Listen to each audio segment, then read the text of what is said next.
Texas. When you hear that name, the mental montage is it's pretty instantaneous, right? Sprawling oil wells, weathered cowboys. Maybe a dusty, defiant image of the Alamo. Exactly. Or that iconic single star on the flag.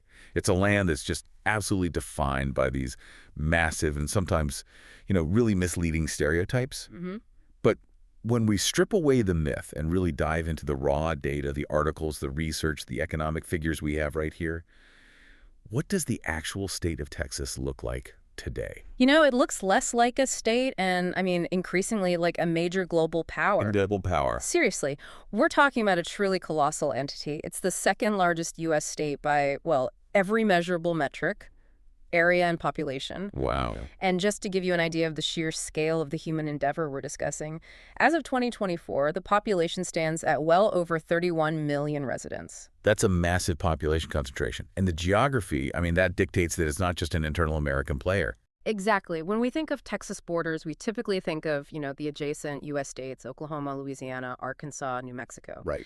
But its geographic position is fundamentally defined by its extensive international border with Mexico. It touches 4 separate Mexican states, Chihuahua, Coahuila, Nuevo León, and Tamaulipas. Yeah. And that massive scale, combined with that proximity to the international border, those are really the 2 foundational truths that inform, well, every subsequent data point we're going to talk about today. Its economy, its culture, its politics. Okay, so let's unpack this giant.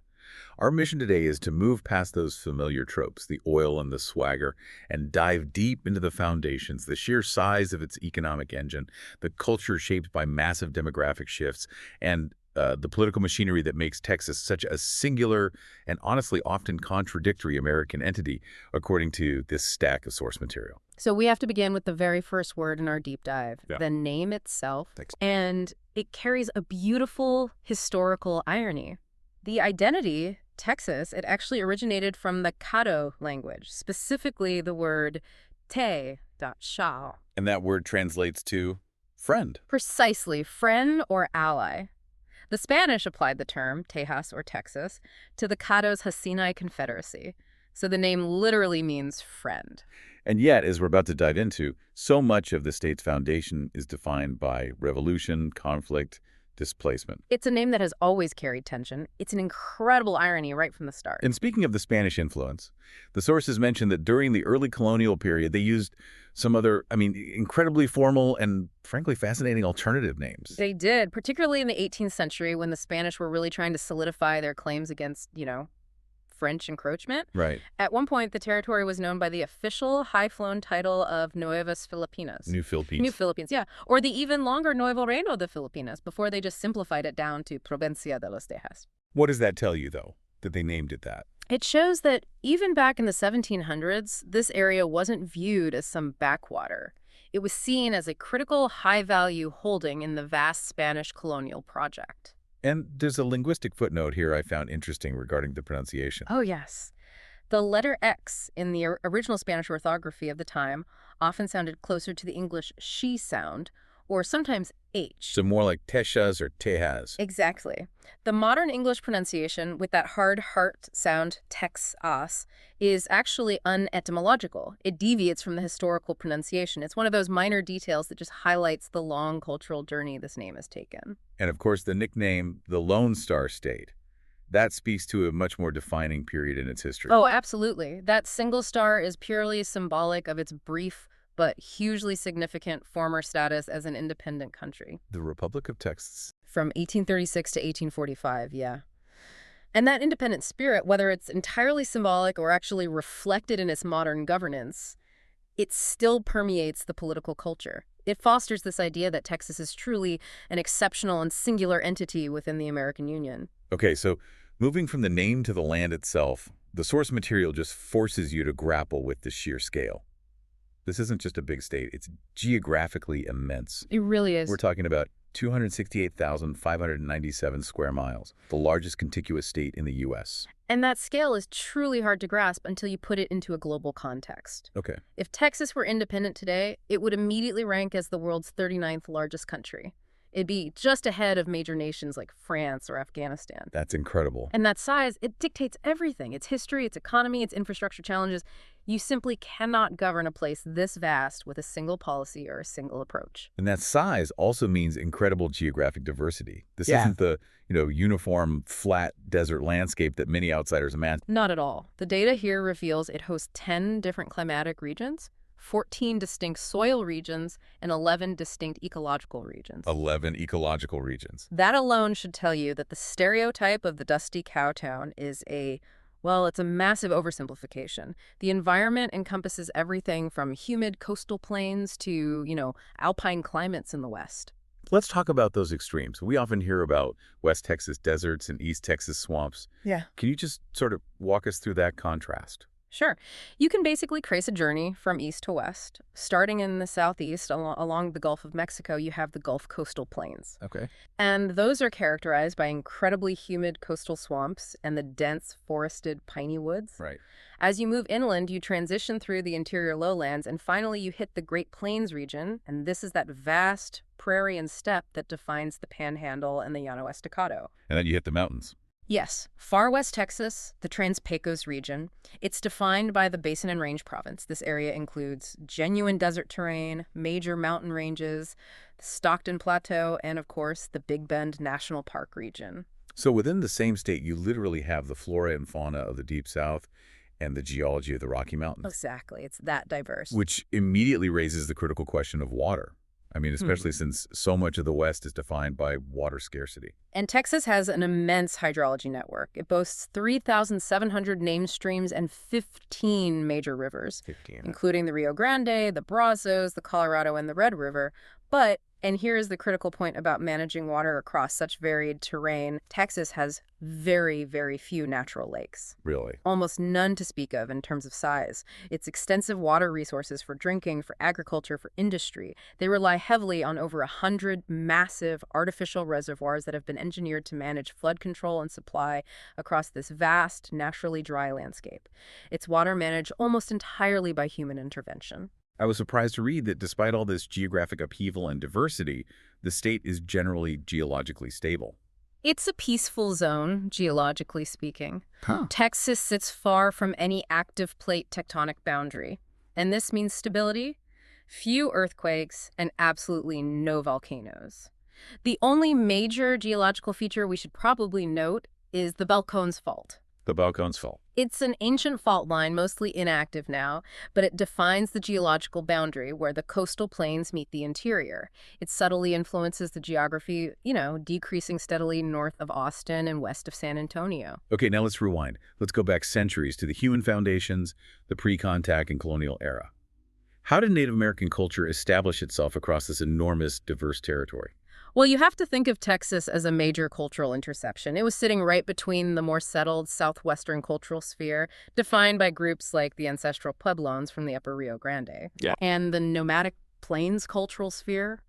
Archaeologists also identify influences from the Mississippian culture, the great mound builders, and the powerful civilizations of Mesoamerica to the south. It was just a massive crossroads.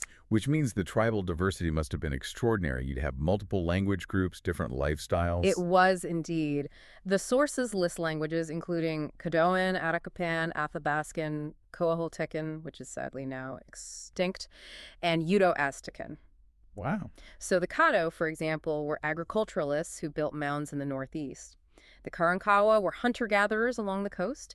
And then you had the powerful Athabascan-speaking groups like the Apache, and later the Uto-Aztecan-speaking Comanche, who came to dominate the plains.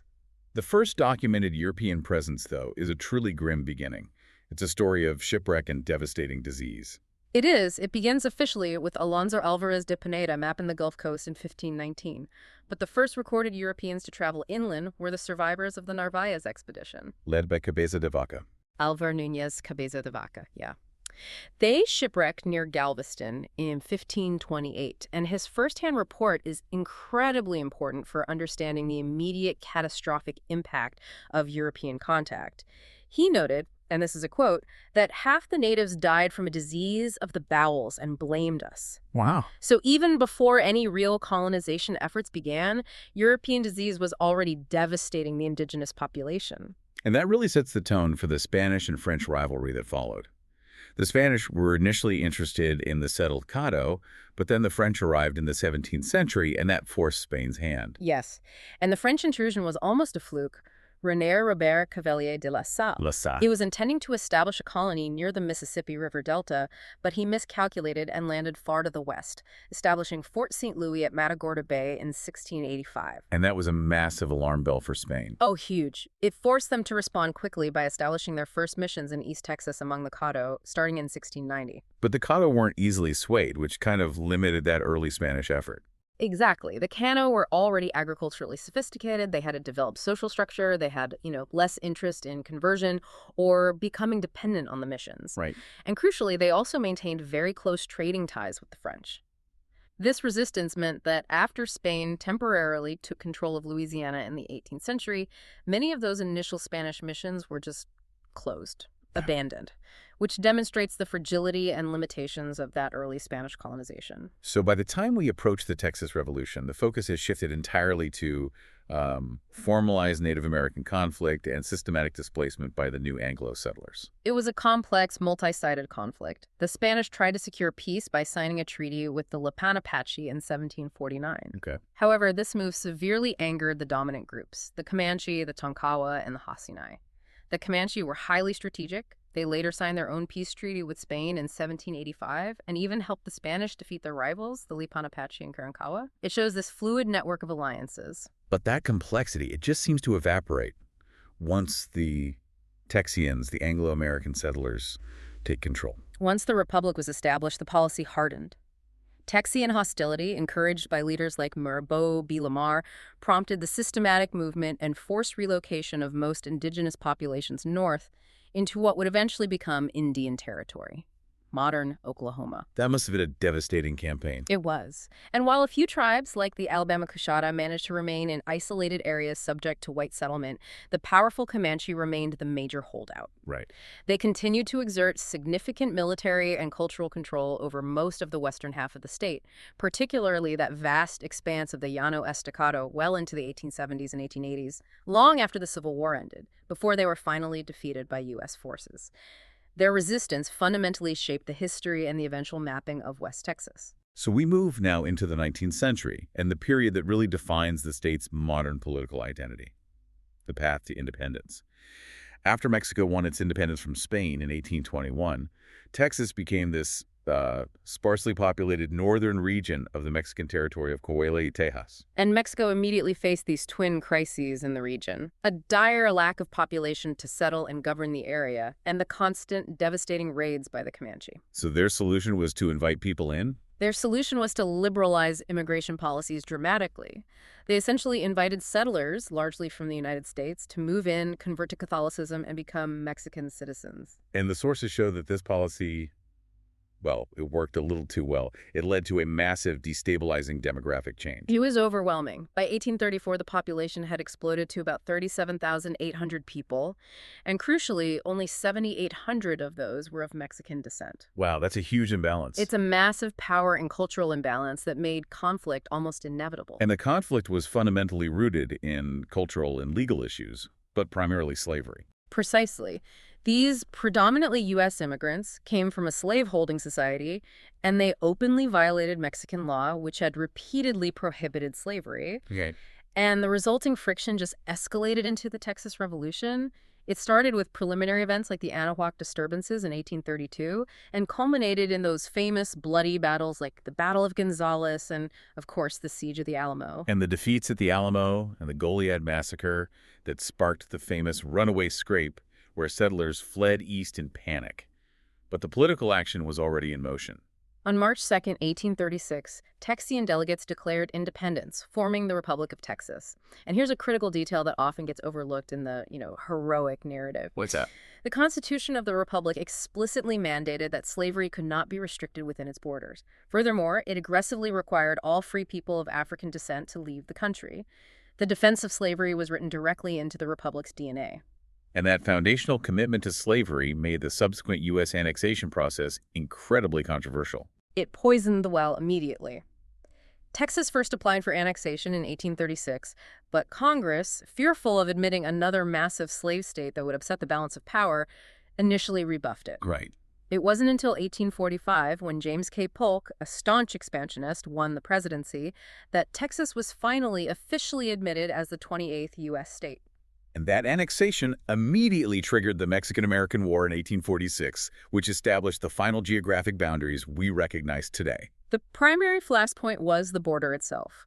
The U.S. claimed the Rio Grande, while Mexico insisted the border was the Nueces River further north. So Polk sent troops into that disputed territory. He sent General Zachary Taylor right in between the rivers, leading to skirmishes like the Thornton Affair, which Polk then used as justification to declare war.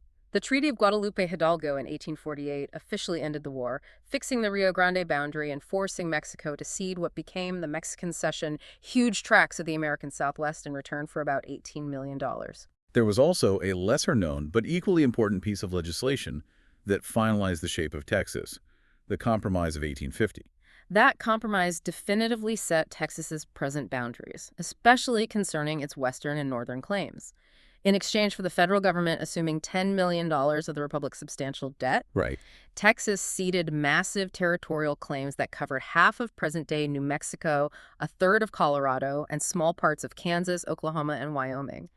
And this entire period saw a rapid influx of migration into Texas cottonlands, and the enslaved black population tripled between 1850 and 1860, reaching over 182,000 people. And that massive demographic reliance on slavery leads us directly to the Civil War. When Texas voted to secede in 1861 and join the Confederacy, black people made up 30% of the population. Secession was decisive, but it wasn't without internal resistance. Governor Sam Houston, one of the most famous figures in Texas history and a fierce Unionist, refused to swear allegiance to the Confederacy and was deposed, which highlights the internal political rupture the war caused.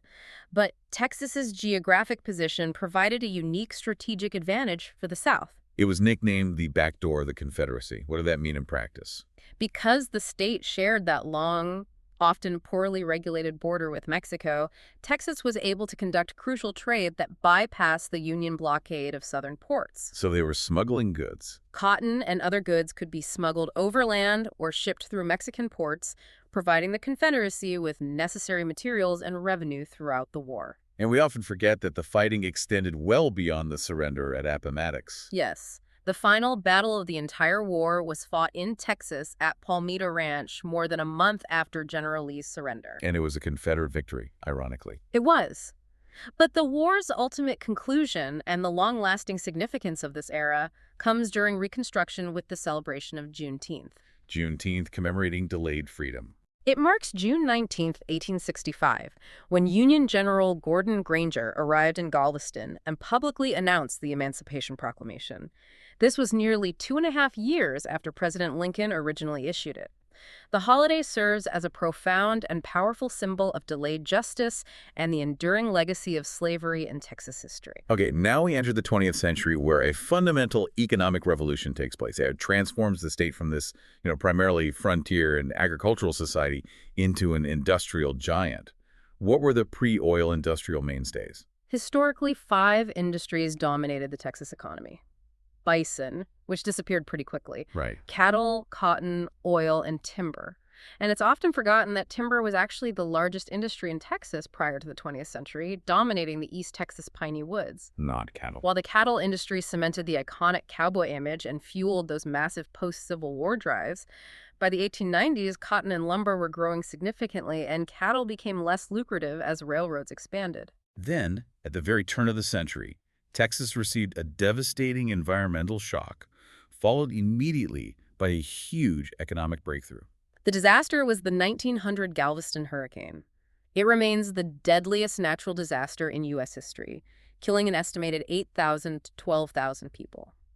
It devastated the state's largest city and commercial center at the time. And just 1 year later. 1 year later came the discovery at Spindletop, near Beaumont, on January 10, 1901. And that single event changed everything. Everything. It initiated the massive oil boom. Spindletop transformed oil into the undisputed driving force behind the Texas economy for the vast majority of the 20th century.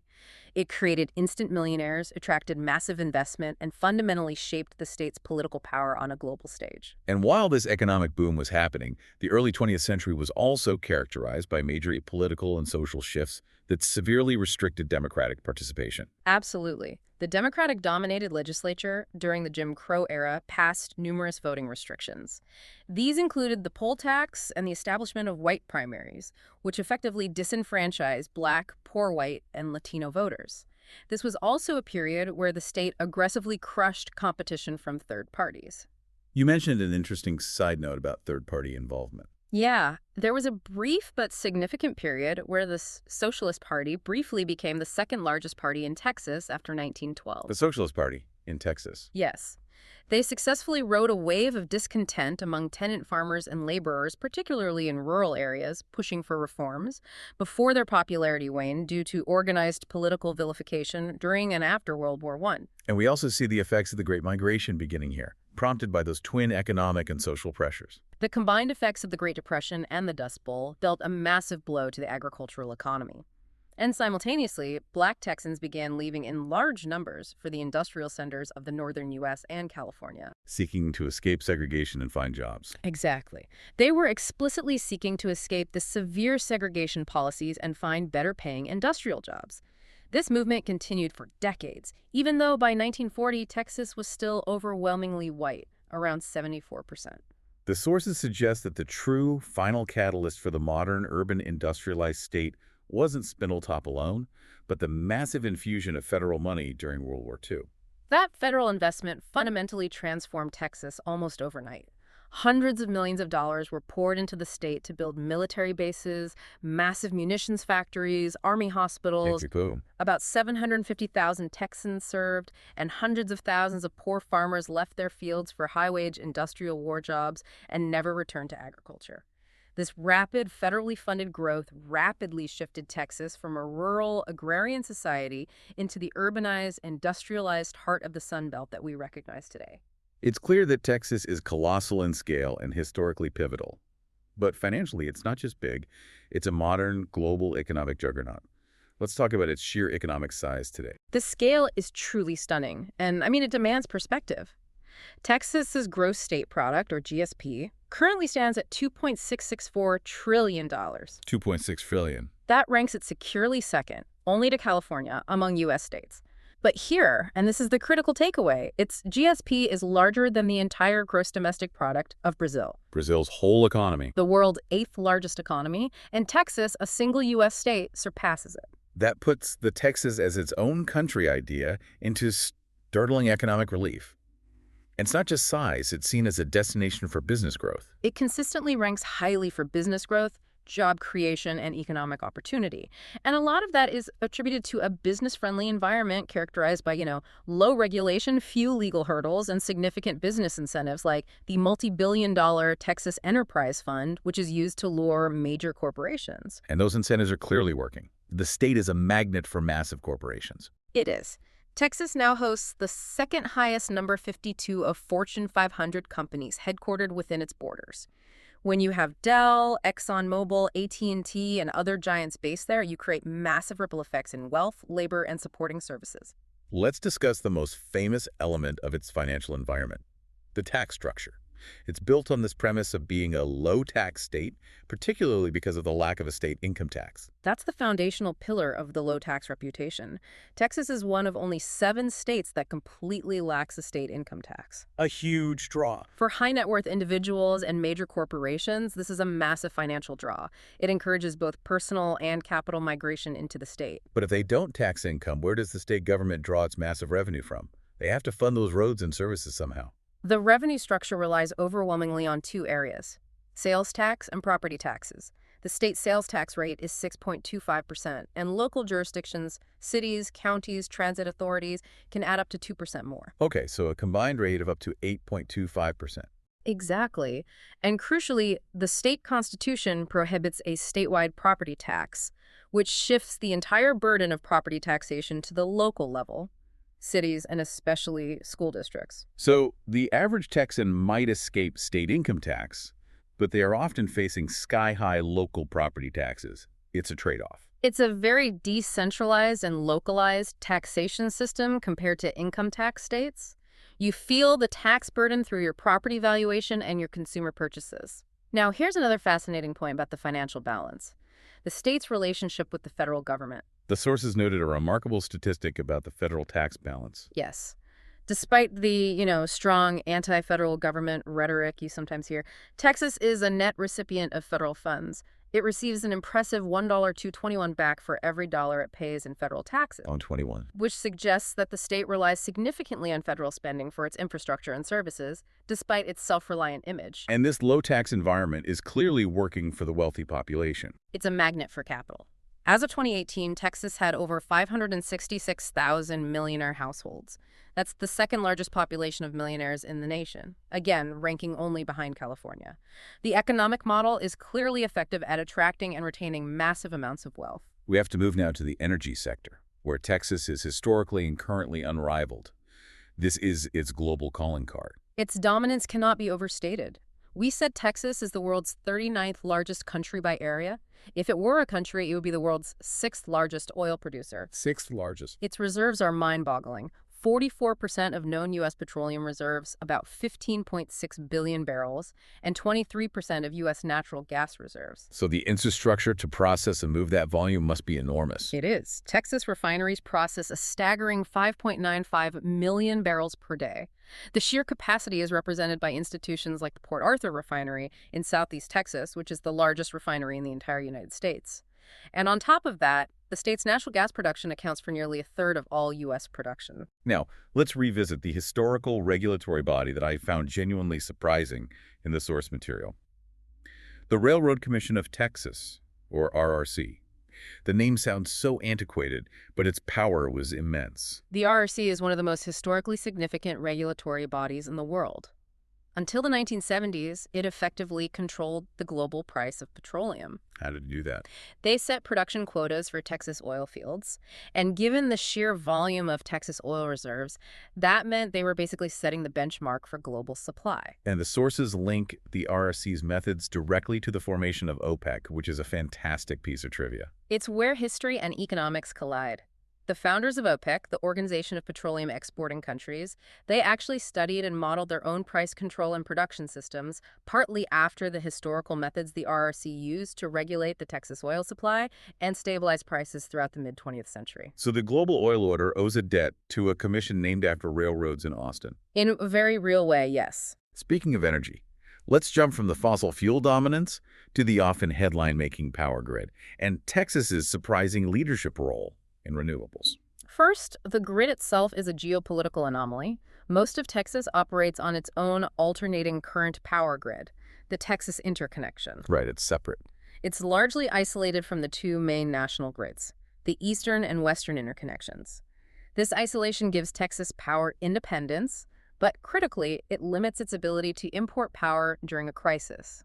And despite this unique vulnerability, Texas leads the nation in total net electricity production. And the surprise is that this massive energy state is also a clean energy giant. Absolutely. Texas is the largest producer of wind power in the nation, bar none. It has major facilities like the Roscoe Wind Farm, which is one of the world's largest onshore wind farms. And this isn't just politics, it's geography. It's good geography. The sheer size of the Great Plains provides ideal conditions for wind farms. And on top of that, Texas has the highest solar power potential for development in the U.S., meaning its future in energy generation is fundamentally diversified. The third major economic sector defining the modern Texas economy is high technology and aerospace. Where are these innovation hubs centered? It shows the diversification away from purely oil wealth. They are clustered in two major metropolitan areas, each with its own character. First, you have Silicon Hills, centered around Austin. Okay. That's the home base for major tech giants like Dell, the software company, Indeed.com, and numerous startups and venture capital firms. Austin is really the state's innovation engine. And where does the legacy of Texas Instruments fit in? That's in the second hub, often called Silicon Prairie, in North Dallas. This area hosts massive corporations such as Texas Instruments and AT&T. This north-south corridor stretching from Dallas to Austin shows a clear, successful strategy to diversify the economy into high-margin, non-petroleum sectors. And finally, the aerospace and defense complex is still incredibly important, linking back to that federal investment during WWII. That legacy is strong. The NASA Johnson Space Center, the hub of the U.S. space program, is a major employer in Houston. On the defense and manufacturing side, Fort Worth is crucial. Right, Lockheed Martin. It hosts Lockheed Martin's Aeronautics Division, where they build major fighter jets like the F-16 and F-35. And we have to add the private space ventures. Both Elon Musk's SpaceX and Jeff Bezos's Blue Origin maintain significant test and development facilities in various parts of Texas, anchoring the state's future in the next generation of space technology. So if the economy is a juggernaut, the demographics are the engine of change, and they're causing a seismic shift in Texas society. The state is experiencing some of the most profound population growth and composition changes in the entire U.S. The numbers that struck me most relate to the pace of growth. We saw estimates that in the early 21st century, Texas was gaining an astonishing 1,000 people per day. 1,000 people a day. That's a staggering rate, and it's fueled partly by both natural growth and massive relocations, particularly from California. And that pace of growth pushed the state past a crucial sociological and political tipping point. As of 2022, Hispanics and Latinos officially replaced non-Hispanic whites as the largest single share of the state's population. The largest group. And when you look at the collective, minority Americans now make up over 60% of the total population. This is not a slow evolution. It is a rapid, fundamental transformation of the social and political landscape of the state. Yeah, tell us more about the sources of this massive immigration, both legal and undocumented. Texas is home to 4.7 million foreign-born residents. That's about 17% of the total population. The largest countries of origin are, well, Mexico makes up the vast majority, followed by India and El Salvador. Right. And because of its history and geography, Texas has the second largest share of Mexican Americans in the U.S., accounting for nearly a third, 32.2% of the total state population. And that proximity to the border brings with it the highly visible reality of the undocumented population and the associated political challenges. The state has an estimated 1.7 million undocumented immigrants. The Rio Grande Valley, in particular, experiences immense migration pressure.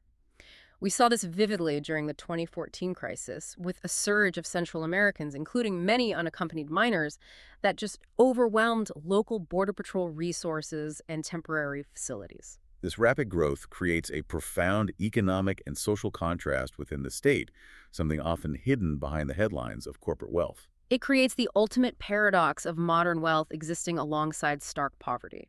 We have to explicitly contrast the glittering high-tech cities like Austin and the massive corporate headquarters with the existence of unincorporated rural settlements known as colonias. These are usually found right along the border, and they often lack the most basic infrastructure. What are the key characteristics of these colonias? Well, Texas has the largest number of people living in these settlements, roughly 2,294 colonias housing an estimated 500,000 people, mostly clustered in Hidalgo County. 500,000 people.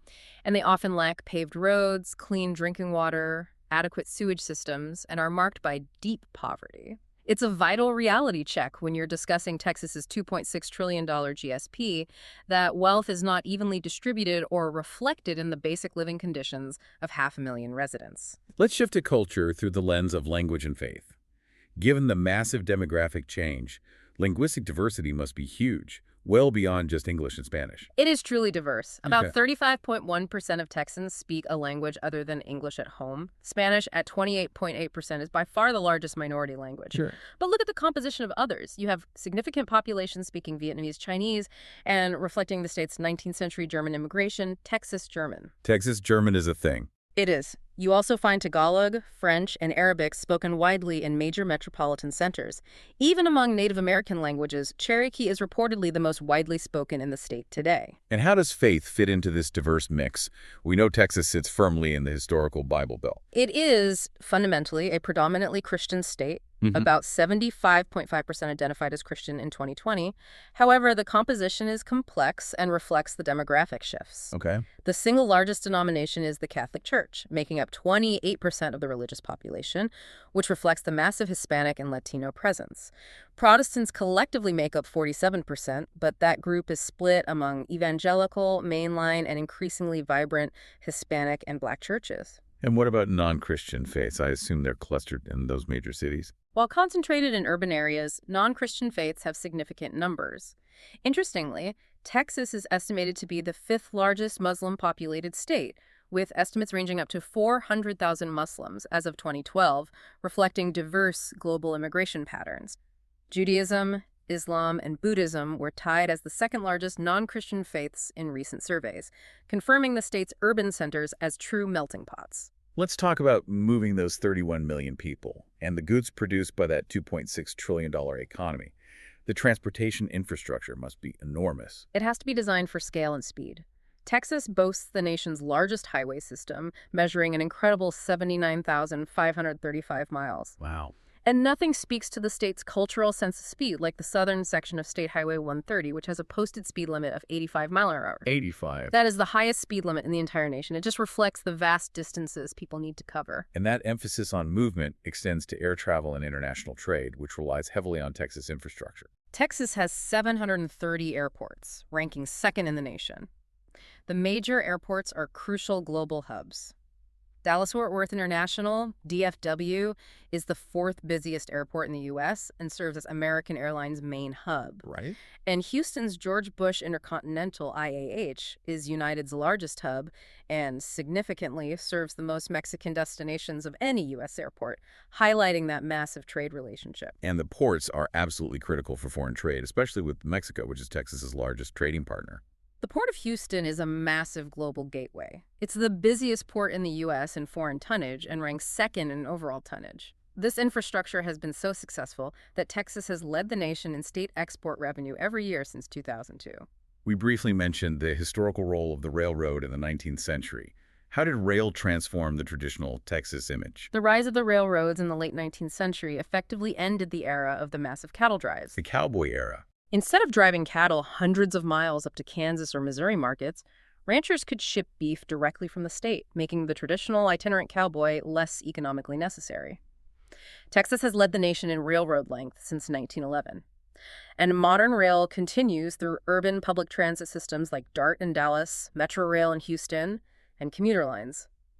There are also private plans underway for a massive, privately funded high-speed rail line between Dallas and Houston, which could further revolutionize travel across the state.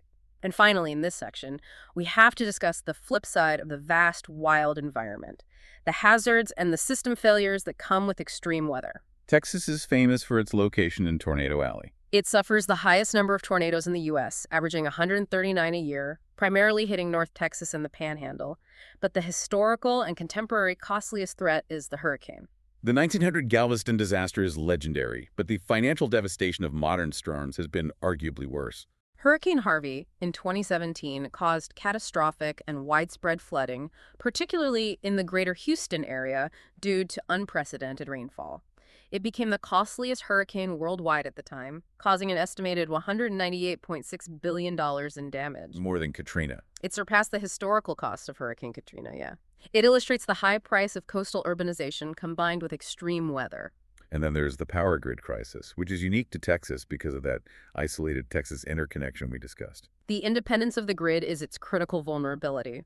Texas lacks a substantial physical barrier to polar air masses, and when a rare Arctic front does penetrate, like Winter Storm Uri in February 2021, the entire system is highly exposed due to a lack of proper winterization. What were the practical consequences of Winter Storm Uri? It caused catastrophic, widespread rolling blackouts for over 3 million Texans in freezing conditions. Over 4 million residents were placed under boil water notices because water systems lost pressure or were damaged. The event proved that the state's isolation and its government structure, designed for a different climate, leaves it fundamentally exposed to high-stakes, system-wide risk. We also have to acknowledge the environmental costs of the industrial powerhouse we discussed, the oil, the refining, the manufacturing. The state's massive industrial base creates a substantial environmental footprint. Texas emits the most greenhouse gases in the U.S.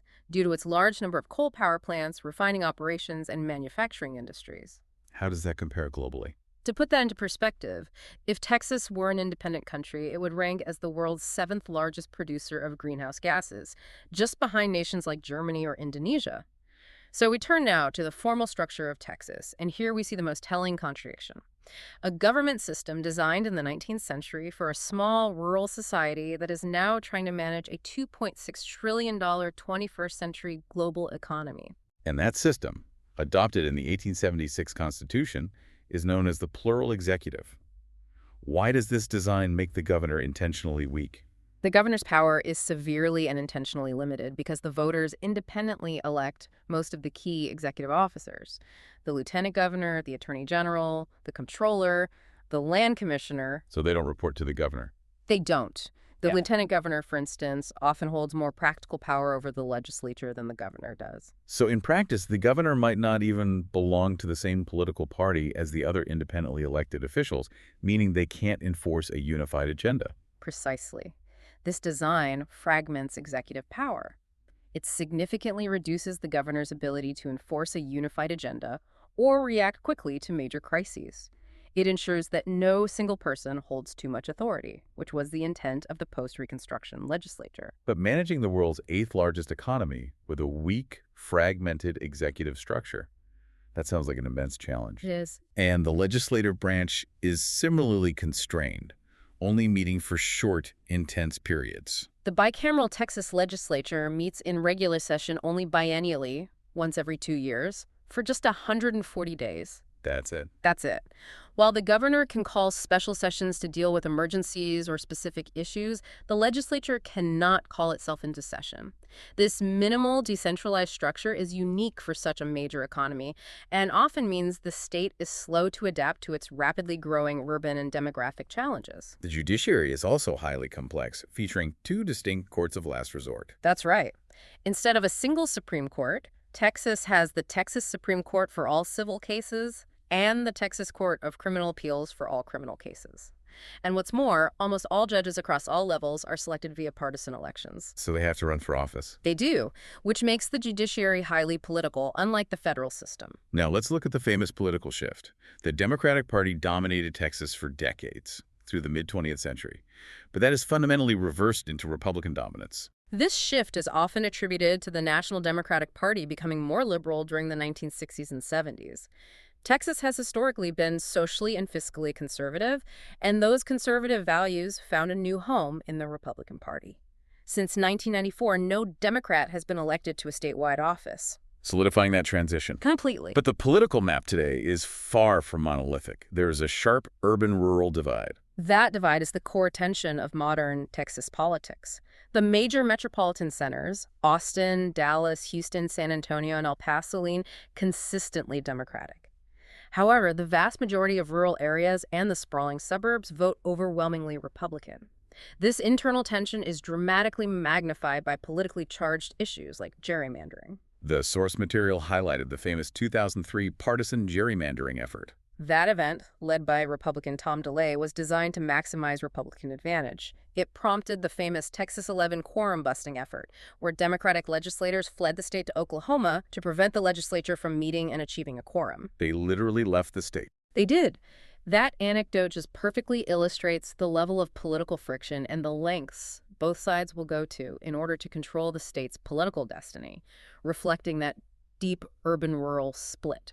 And the political environment overall is quite restrictive in certain areas, according to a major nonpartisan study. The Cato Institute, a libertarian think tank that values small government, ranked Texas last in personal freedom among all states in one study. Last. This is the duality. While they enjoy fiscal freedom with low taxes, they face extensive social restrictions. The ranking considered factors like high incarceration rates, restrictive cannabis laws, civil asset forfeiture policies, and limitations on educational and marriage freedoms. Let's delve deeper into the criminal law reputation, which is notably harsh, particularly regarding capital punishment. Texas has a long-standing and unwavering reputation for severe criminal punishment. Since capital punishment was reinstated in 1976, Texas has accounted for a staggering 40% of all executions nationwide. 40%. And at the same time, the state maintains some of the nation's strongest self-defense laws, often called stand-your-ground laws, allowing citizens to use lethal force to defend their family, their home, and their property. And we have to address the recent, highly visible restrictions on reproductive rights, which have put Texas at the forefront of national policy debate. Texas has enacted some of the strictest abortion bans in the country. The 2021 Texas Heartbeat Act was unique because it banned abortion from as early as 6 weeks and implemented a controversial mechanism allowing private citizens, not the state, to sue anyone assisting in an abortion. Right. And this was followed by a 2022 felony abortion law, making committing abortion at any stage punishable by life in prison. These laws highlight the profound influence of the state's conservative social values on its legislative output. Now, for the paradox in education and healthcare, starting with education's strong foundation. The foundation is rooted in history. Specifically, Mirabeau B. Lamar, the father of Texas education, who set aside massive amounts of public land for schools. That land ultimately funded the Permanent University Fund, or PUF. The PUF. Today, the PUF, largely financed by oil revenue and managed investments, is the colossal financial backbone for the state's two flagship university systems, UT Austin and Texas A&M. And Texas uses the famously controversial Robin Hood funding model for K-12 schooling. That plan is an attempt to achieve equitable school financing across the state. It mandates the redistribution of property tax revenue collected by wealthy school districts to poorer school districts, ensuring a more standardized baseline of funding equality. It's a solution born out of that highly localized reliance on property taxes for school funding. How does that funding translate to higher education quality? It clearly works for the flagship institutions. Texas hosts giants like UT Austin and Texas A&M. The state has 6 universities classified as Tier 1 research institutions by the Carnegie Foundation, a marker of top research status. This includes Rice University, the University of Houston, and Texas Tech. And to encourage demographic diversity and access to these flagships, Texas has the automatic admission rule. The top 10% rule. It grants admission to state-funded universities for students who graduate in the top 10% of their high school class, or the top 6% for UT Austin. This high academic caliber makes the state's healthcare ranking all the more shocking. This is the ultimate Texas paradox. It is a stunning, tragic contradiction. Despite the concentration of elite medical centers, the Texas healthcare system ranks the 3rd worst in the nation, according to the Commonwealth Fund. 3rd worst. Especially in metrics like access, equity, and public health outcomes. And specific statistics on maternal mortality are horrifying, putting it on par with developing nations. Texas has the highest maternal mortality rate in the developed world. The rate of women dying from pregnancy-related complications doubled between 2010 and 2014, reflecting profound issues in access to prenatal and postpartum care, especially in rural areas and those colonias we discussed. So we have world-leading excellence juxtaposed with catastrophic failure in public access. Where does that excellence reside? It resides in centers like the Texas Medical Center in Houston, which is the world's largest concentration of healthcare institutions.